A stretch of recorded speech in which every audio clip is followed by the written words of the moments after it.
Passez-moi le monsieur debout là. Merci.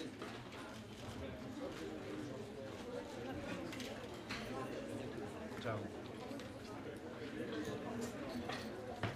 Puis dans la journée de samedi, nous avons découvert l'existence d'une position dissimulée, complètement cachée, extérieure à nos livres, à nous, mais logée dans notre champ d'activité de marché. Cette position extérieure, dissimulée, était d'une taille énorme et faisait courir des risques considérables à la banque, faisait courir des risques considérables, si j'ose dire, à beaucoup d'opérateurs.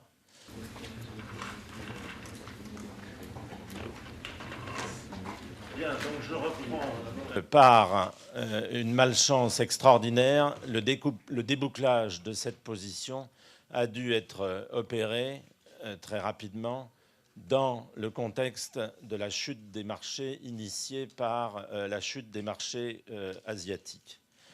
Et ce qu'il y a d'extraordinaire, c'est que le groupe Société Générale est tellement solide, nos métiers sont tellement bons, que malgré cette fraude extraordinaire, nous allons dégager à la fin de l'année 2007 un résultat positif de plusieurs centaines de millions d'euros. La situation était très solide. Nous n'avions pas de problème de solvabilité, même après cette fraude. Et un administrateur indépendant qui a accepté va comme le mec de Bearings, la Bearings dans les années 80.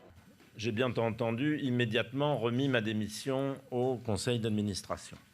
En fait, le conseil d'administration a longuement délibéré. Le conseil d'administration a immédiatement décidé de ne pas accepter ma démission, mais a au contraire renouvelé sa confiance en moi, renouvelé sa confiance dans le business model que nous avons bâti depuis des années. Et il m'a demandé de faire face à cette situation difficile et de remettre le groupe dans une situation de croissance profitable.